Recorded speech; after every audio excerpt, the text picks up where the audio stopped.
In this video, we'll talk about moment-generating functions. We'll define a moment, then MGF, and then talk about their properties and uniqueness, and also how to calculate sums of random variables. So let x be a random variable and c a scalar. The nth moment of x is the expected value of x to the n, and the nth moment of x about c is the expected value of x minus c to the n.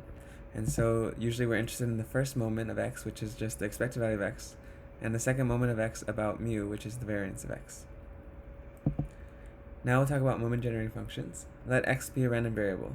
The moment-generating function is a function of t, which is some dummy variable, which is mx of t, and that's the expected value of e to the tx.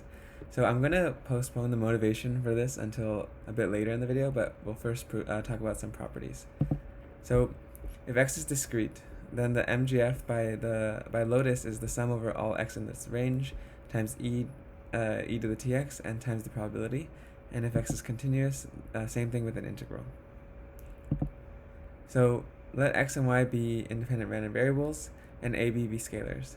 Then if you have you want the moment-generating function of a linear transformation of x, then you can just plug in the definition of MGF, and then do some algebra, and then you actually get that you can write it in terms of the original MGF of x.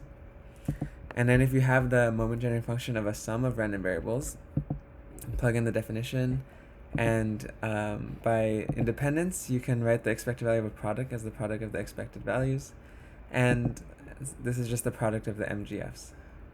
So another thing is that if you take the derivative, what happens? So with respect to t, so we have the derivative of this MGF. What happens? You can bring the derivative into the sum, and since this was with respect to t, all you get is that an x comes down from the exponent, and then this is a constant. And so what happens when we plug in 0 for t? Well, this becomes e to the 0, which is just 1, and so you just get this, and this is just the expected value of x.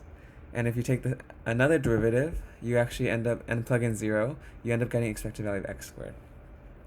So for a function f from r to r, we'll let f superscript parentheses n of x to be the nth derivative of f of x. And what we showed earlier is that the first derivative at 0 is the expected value of x, the second derivative at 0 is the expected value of x squared, and in general, the nth derivative at 0 is the expected value of x to the n. And this is why we call mx a moment-generating function, because it generates the moments of x, and these are the moments. We have the property of scaling the MGF to write it in terms of the original. We have this property which says the MGF of the sum is the product of the MGFs for independent variables. And finally, the following are equivalent. X and y have the same distribution. The density function is the same, or PMF is the same for all z.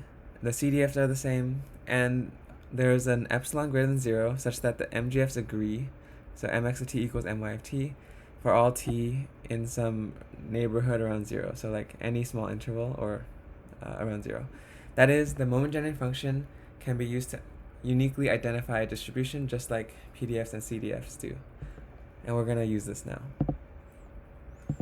So first, we're going to compute the moment-generating function of a Poisson.